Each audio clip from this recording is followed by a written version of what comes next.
Guys your most welcome to your channel, this is Asif Ali. बच्चों, हमने already 4 principal अपने complete कर लिए चैप्टर नंबर 3 के। आज हम बात करेंगे 5th प्रिंसिपल और 6th प्रिंसिपल की। बच्चों, प्रिंसिपल तो देखो सारे इंपॉर्टेंट है, आपको बहुत ध्यान से समझने हैं, वीडियो एंड तक सारी देखनी है। आइए बच्चों, करते हैं फिर आज की वीडियो की शुरुआत। So let's get started. सबसे पहला आज का प्रिंसिपल, मटेरियलिटी प्रिंसिपल। अब बच्चों इसका मतलब क्या है, देखो मैं सिंपल सी बात बताता हूँ। मटेरियल का मतलब यहाँ पर अकाउंटिंग लैंग्वेज में बोला गया है किसको, इंपॉर्टेंट को, जो बहुत जरूरी है, उसे कहते हैं मटेरियल।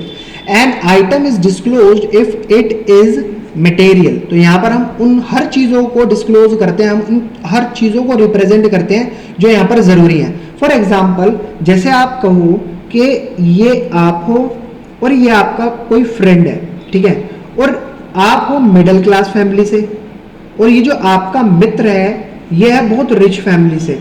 इसके पास करोड़ 2 करोड़ रुपए की तो बस ऐसी गाड़ियां खड़ी हुई सड़ रही हैं, ठीक है, मतलब पैसों की कोई अहमियत नहीं है इनके पास। और लेकिन आप तो मिडिल क्लास फैमिली से हो, आपके लिए तो 10 रुपए की भी बहुत बड़ी अहमियत है, और चलो 10 की नहीं तो 100 की तो है ही।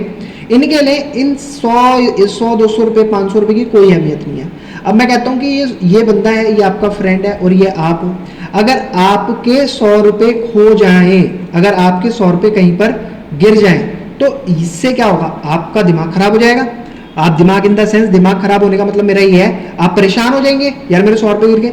लेकिन अगर यहीं पर इस बंदे के ये 100 रुपये गिर जाएं, तो क्या ये बिल्कुल परेशान होगा? ये क्या हो रहा है, अरे छोड़ना कोई बात नहीं, 100 रुपये तो थे, गिर गए, कोई ऐसी दिक्कत वाली बात नहीं है।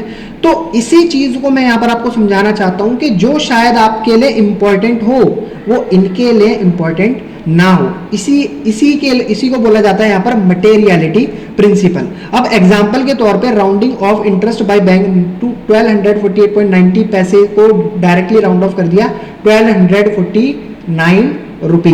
तो यहाँ पर क्या हुआ, 90 पैसे जो कि कम थे, मतलब यहाँ पर पूरे 1249 में 10 पैसे कम थे, वहां उसको राउंड ऑफ करके क्या कर दिया गया है, 1249 कर दिया गया है। तो अकाउंटिंग की किताबों में पहले इन चीजों को इग्नोर कर दिया जाता था, लेकिन जब से मटेरियलिटी प्रिंसिपल को फॉलो करना शुरू करा है, तब से इन चीज़ों को इतना ही रिकॉर्ड करा जाता है। अब आप कभी भी देखें ना अपने बैंक के अंदर पासबुक में, जब भी कभी इंटरेस्ट मिलेगा ना, अगर वो इंटरेस्ट पॉइंट में है तो वो पॉइंट में ही आपकी पासबुक के अंदर, आपके अकाउंट के अंदर क्रेडिट करा जाएगा और पासबुक में आपका रिकॉर्डेड पॉइंट में ही आएगा।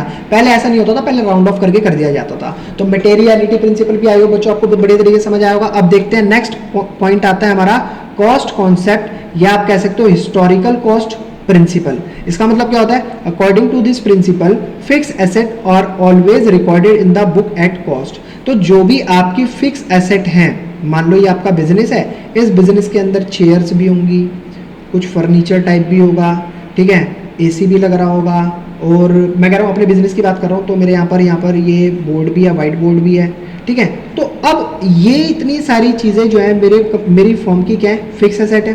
अब इन सारी चीज़ों को मेरी फर्म की जब भी अकाउंटिंग होगी, ठीक है, तो जो भी इन चीज़ों की कॉस्ट है उस पर रिकॉर्ड करा जाएगा। या मान लो आज मैं मार्केट से एक नया बोर्ड खरीद कर आया, वो जो इंटरेक्टिव फ्लैट पैनल चल रहा है ना, ऐसे ही बोर्ड लेकर आया, और वो लेकर आया मैं मान लो 3 लाख रुपए का, और कल को मेरे दोस्त का फ़ोन आता है कि भैया उस बोर्ड का जो रेट है वो बढ़कर या घटकर 2.5 लाख रुपए हो गया, ठीक है। तो मैं तो क्या देखूंगा, मैं तो बुक कॉस्ट देखूंगा, जो भी मेरी कॉस्ट जितने में मैं लेकर आया मैं तो उसको उतने में ही रिकॉर्ड करूंगा। तो हमारा कॉस्ट कॉन्सेप्ट और historical cost principle. I hope बच्चों आपको दोनों ही प्रिंसिपल बहुत बढ़िया तरीके से समझ आए होंगे।